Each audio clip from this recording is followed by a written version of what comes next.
বাংলাদেশের একটা প্রত্যন্ত গ্রামে আমরা বিক্ষোভ মিছিল করলাম, আওয়াজ তুললাম একমাত্র কারণ আমরা আমাদের ইমানের দাবি পূরণের জন্য, আমাদের ইমানি দাবি পূরণের জন্য আল্লাহর প্রতি আমাদের নিঃস্বার্থ ভালোবাসা আছে, রসুলের প্রতি আমাদের নিঃস্বার্থ ভালোবাসার এই ভালোবাসার প্রমাণ দেওয়ার জন্য আজকে আমরা এই গ্রামের জনপদে আজকে আমরা প্রতিবাদ মিছিল করেছি।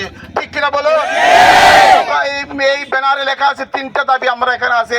ওই রাখাল শাহ নাস্তিক, সে আল্লাহর শানে বিয়াদবি করেছে, আরেকজন গালেব এই আলিফ সে রসুলের শানে বিয়াদবি করেছে।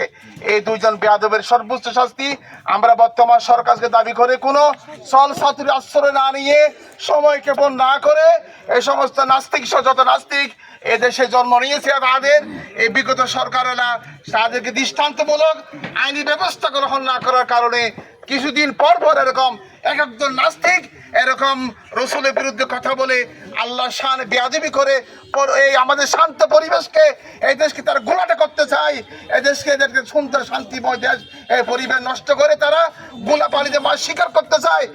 দেশের জনতা আমরা তাদেরকে সেটা করতে দেব না। আমরা অতি শীঘ্রই এই প্রচলিত আইনে তাদেরকে সর্বশাস্তি বিধান নিশ্চিত করা হোক এবং সর্বশেষ আমরা দেখতেছেন একজন র্যাব সদস্য, র্যাব মানে আইন শৃঙ্খলা রক্ষাকারী বাহিনী, পুলিশ মানে আইন শৃঙ্খলা রক্ষা বাহিনী, যাদের কাছে যে দেশের জানমালের হেফাজতের গানটি সাংবিধানিক দায়িত্ব, তারা এই রাষ্ট্রের গোলাম, দেশের 18 কোটি মানুষের সে ট্যাক্সের টাকা দিয়ে তাদের বেতন হয়। এই গোলাম আর র্যাব নামক এক সদস্য একজন বাদীর স্ত্রীকে দর্শন করেছে। আমরা এইরকম হাজারো আমরা দেখেছি হাজারো মানুষের মা বোনেরা দর্শনের শিকার হয়েছে, নির্যাতনের শিকার হয়েছে, কিন্তু একটার সুষ্ঠু বিচার এই জমিনে আমরা দেখি নাই।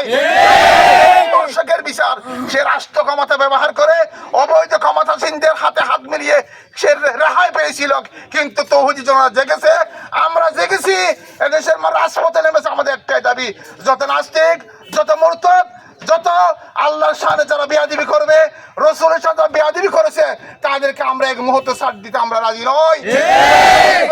যারাই দায়িত্ব আইন শৃঙ্খলা রক্ষা করা, জানমালের হেফাজত করা, এই সমস্ত এই গাদ্দারেরা, দর্শকেরা, দর্শনকারীরা, লুঠারা, ডাকাতেরা যারা দেশের মানুষের সম্পদ লুণ্ঠন করেছে, এদেশের মানুষকে তারা এই নিরহ মানুষকে তারা ঘুমাতে দেয় না, এরকম দর্শনকারীদের প্রচলিত আইনে সর্বোচ্চ শাস্তির ব্যবস্থা করার এই আহ্বান জানিয়ে পরিশেষে দেশের এই এলাকার ব্যবসায়ী ভাই সর্বোচ্চ তৌহিদি জনতাকে আজকের এই রসুলের শানে, রসুলের পক্ষে, দ্বীনের পক্ষে, মজলুমের পক্ষে, জালিমের বিরুদ্ধে, নাস্তিকের বিরুদ্ধে আজকের এই বিক্ষোভ মিছিলের সমাবেশে অংশগ্রহণ করার জন্য সবাইকে ধন্যবাদ জানিয়ে আমি এখানে আজকের এই বিক্ষোভ সমাবেশ উত্তরের সমাবেশ আমরা সমাপ্ত ঘোষণা করলাম। আসসালামু আলাইকুম ওয়া রাহমাতুল্লাহি তাআলা ওয়া বারাকাতুহু। আমরা এখানে সমাপ্ত ঘোষণা করছি। নারায়ণ তাকবীর, আল কোরআনের আলো, আল হাদিসে হাদিয়াল্লাহ।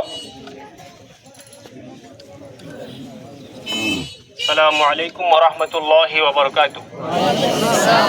الحمد لله وكفى وسلام على عباده الذين اصطفى. أما بعد فأعوذ بالله من الشيطان الرجيم. بسم الله الرحمن الرحيم.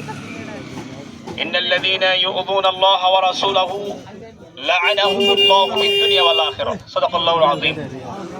আজকের এই বিক্ষোভ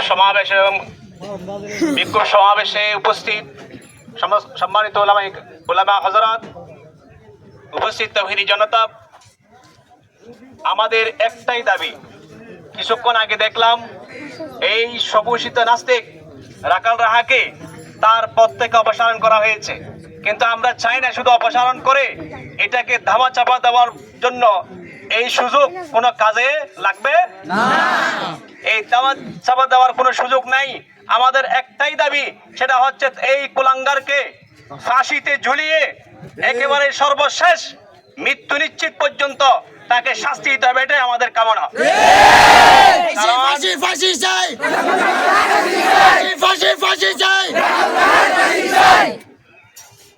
আপনারা জানেন আল্লামা দেলওয়ার হোসেন সাঈদী রাহিমাহুল্লাহ, তার নামে একটা মিথ্যা অভিযোগ ছিল, তিনি নাকি দেলু শিকদার ছিলেন।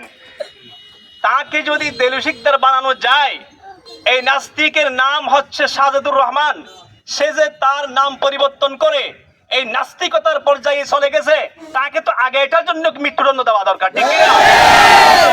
সেই হিসেবে আমরা কমপক্ষে তার দুটো মৃত্যুদণ্ড চাই। একটা হচ্ছে তার নাম পরিবর্তনের জন্য, আরেকটা হচ্ছে আমাদের প্রিয় নবীকে সাল্লাল্লাহু আলাইহি ওয়াসাল্লামকে কটূক্তি করার অপরাধে কমপক্ষে দুটোতে মৃত্যুদণ্ড তাকে দেওয়া হোক। আসসালামু আলাইকুম ওয়া রাহমাতুল্লাহ।